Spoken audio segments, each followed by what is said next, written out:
This video is quite disturbing that they're missing the big picture here. So I'm going to share my screen. Doobie-doobie-doo. Here we go.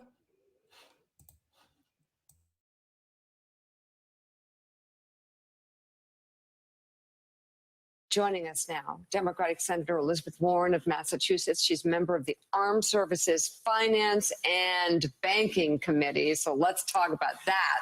It's great to have you with us.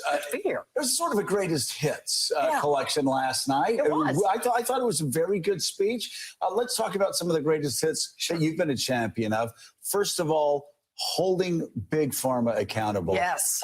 Let's talk about insulin first. It's personal to me. I've got a type 1 diabetic kid. I'm fortunate I can afford to take care of the gouging that Big Pharma is doing. I have so many people who know I have a son like that type 1, that say, Joe, I can't handle this. It's a crisis. And can't handle means that there are millions of people with diabetes across this country right now who ration their insulin. When I was out in Nevada, Which, by the way, rationing insulin, I can tell you as a father of a diabetic, a nightmare, and it leads to long-term damage. Right. Understand, that's right, what rationing means for anybody who's not diabetic. I talked to a man who came up to me and said he was a veteran. So he said he got access to insulin, but his sister and his niece were also diabetic, and they didn't have the money for enough insulin for the whole month. So he said in the last few days of the month, the three of them sit in the same room so they can decide who needs the insulin that's left the most. This is awful. This is in America. This is wrong, and especially on insulin. Insulin's been around for over 100 years. It should be available. We should be doing this generically. The cost has exploded for no reason. Let me ask you something else. Okay, let me jump in for this just for a second. I don't know if everyone is aware of this, but I'm glad that he did mention that he is conservative, because I think people think that because Morning Joe is on MSNBC and MSNBC tends to be liberal, that they are liberal. Joe is conservative. So I want you to remember that when you do hear their talking points. That is important to note. Also, they're talking about lowering the cost of prescription drugs. They're not talking about the bigger picture. Joe Biden did the same thing. The same thing during his State of the Union address, talking about cutting cost instead of fixing the overall issue, which is the healthcare system altogether.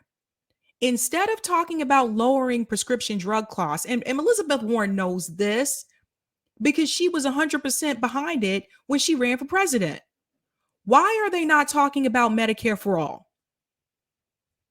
This is the same thing that the squad is doing as well. The squad is starting to, and I've been noticing this for a couple of months. When was the last time you've seen them tweet or talk about Medicare for all?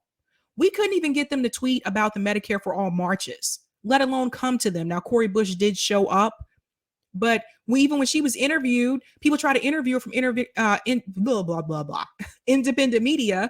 She didn't want to talk about it. So why were you there? Photo op? They're not getting to the root cause of the problem. They're talking about prescription drug prices. People are talking about inflation. People are talking about housing. People are talking about people losing their jobs, not having living wage. And at the end of the day, it all comes back to capitalism.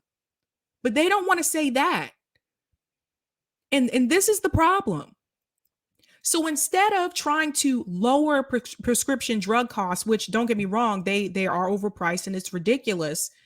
Even if you lower the drug costs, you're still not fixing the healthcare issue, the problem with the healthcare industry in this country, because the healthcare industry, all of it, the whole gut of it, it's corrupt.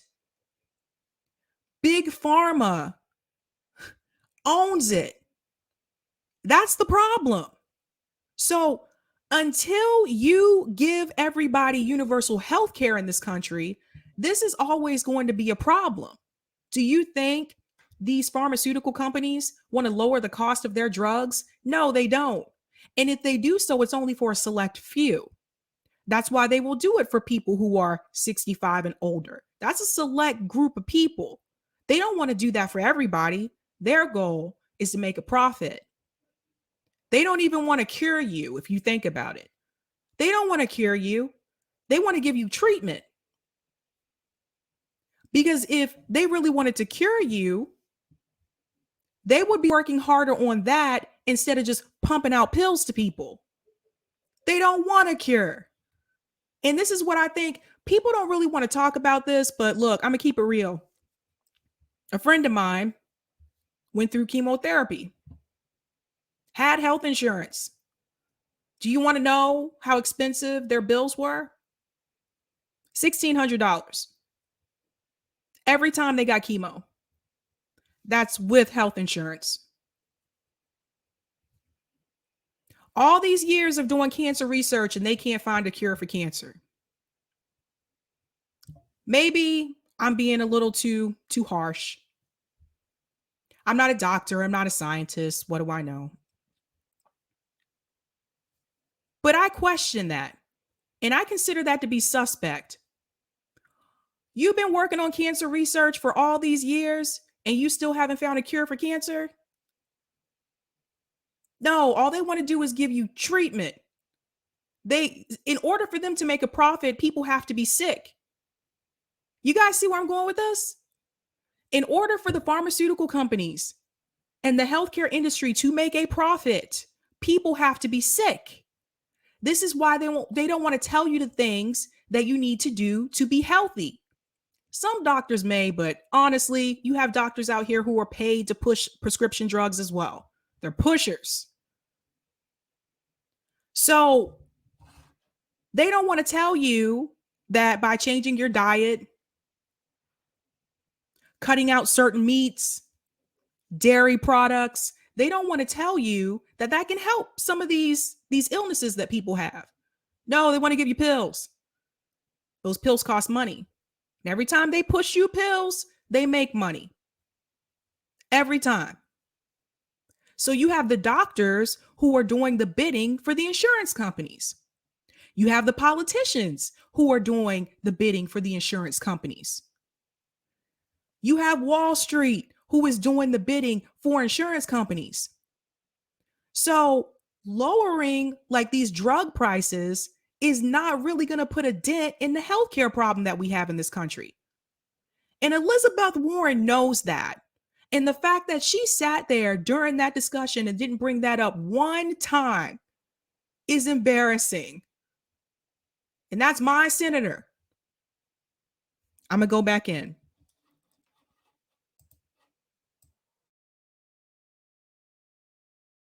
And I'm asking you, as you know, I'm a conservative guy. Mm-hmm. I want to know, though, and I think a lot of conservatives would agree with me, that it's a scam that Big Pharma still doesn't have to negotiate with Medicare. Yeah. Why do we keep hearing about that? Why is Big Pharma never forced to negotiate with Medicare like they are with the VA? I'm sorry, are you asking me if Big Pharma and other giant corporations have enormous political power in Washington? But who's blocking it now? It's the quiet blocking. There's never a name on this. There are never fingerprints on this. There's always a mlim, mlim, mlim. Is it both parties? I heard Kirsten Sinema is actually. See what he's doing now? Now they're trying to blame the rotating villain. But who's blocking it? Come on. Bernie Sanders came on your show. He's run for president twice and he talked about this. Now all of a sudden they're going to play dumb. But who's blocking it? Really? Let's blame Kirsten Sinema. Joe Biden can implement Medicare for all for everybody in this country through executive order. He can do the same thing that they did in Libby, Montana. And he can do so because we're in the middle of a pandemic. He knows that. And Joe Biden already said so himself. And they are not going to mention that in this conversation, by the way. Joe Biden said so himself, that if the Medicare for all bill crossed his desk, he would veto it. They're not mentioning that. He's going to blame Kirsten Sinema. So even if Kirsten Sinema did approve of it, Joe Biden would cancel it. Do you guys see? This is all a game, all a game. And he's playing really dumb. Come on, man. You've been doing this a lot longer than me. Even I know better. Let me go back in. Actually, blocking this. We have 50 Democrats right now who are there on insulin. We do not have 50 Democrats who are there across the board on negotiations. How many do you have on negotiations? I think we have 49. 49. So, okay, so then it most likely is Kirsten Sinema. Another thing, I ask you this question as a conservative. Joe Biden talked about going after billionaires, going after multinational corporations, not to gut them, not to be a socialist. You've said you're a capitalist. He said he's a capitalist. But how about making them pay the same income tax rate as our... Did everybody catch what he just did there? He just said Joe Biden talked about making them pay more. He said, not as a socialist, but as a capitalist. And just like that, in his own slick little way, he demonized socialism. They keep thinking this is a bragging point, and it's not. He says to Elizabeth Warren, you're a capitalist. That's what it's all about. He said the quiet part out loud.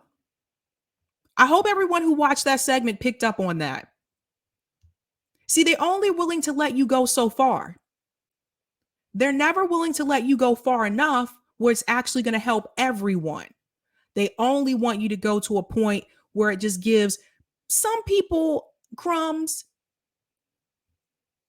some people maybe a little bit more, but never to the extent where it helps everyone, because they still want the oligarchs to be on top.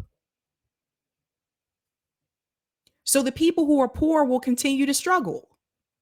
The people who are working class will continue to struggle. I also noticed this conversation focused heavily on insulin. That is a problem. Insulin is cheaper in a lot of other countries, especially Canada. But why are they only talking about insulin? Why aren't they talking about treatments that are even more expensive than insulin? Why aren't they mentioning chemotherapy? I just told you, my friend's bill was $1,600 every time they got a treatment. Why aren't they talking about that? They want to keep people sick. This is what it's all about. And I'm embarrassed. I really am embarrassed for Elizabeth Warren. Like she knows better. She was back in Medicare for all, and then she ditched it towards the end of the Democratic primaries. She went from, I agree with Bernie, to, I don't support Medicare for all. I support a public option. And here they are arguing over prescription drug prices. They don't want to fix the whole system. This is what I was saying before. We have a wound on the healthcare system in this country. And instead of trying to heal the wound or to close the wound, they want to put a Band-Aid on it. This is all that they do. They're not really trying to cure anything. They're not really trying to solve anything.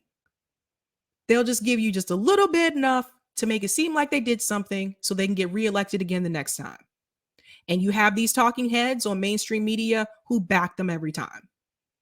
People like Morning Joe. People like Don Lemon. Everybody at CNN. Everybody at Fox News. Their job is to keep the status quo. And anyone in media who chooses not to, those people are removed. You should look up a gentleman named Phil Donahue. That's what happened to him. He spoke out against the war. They're like, look, gotta go. But they could keep someone like Brian Williams, who lied about his experience with war.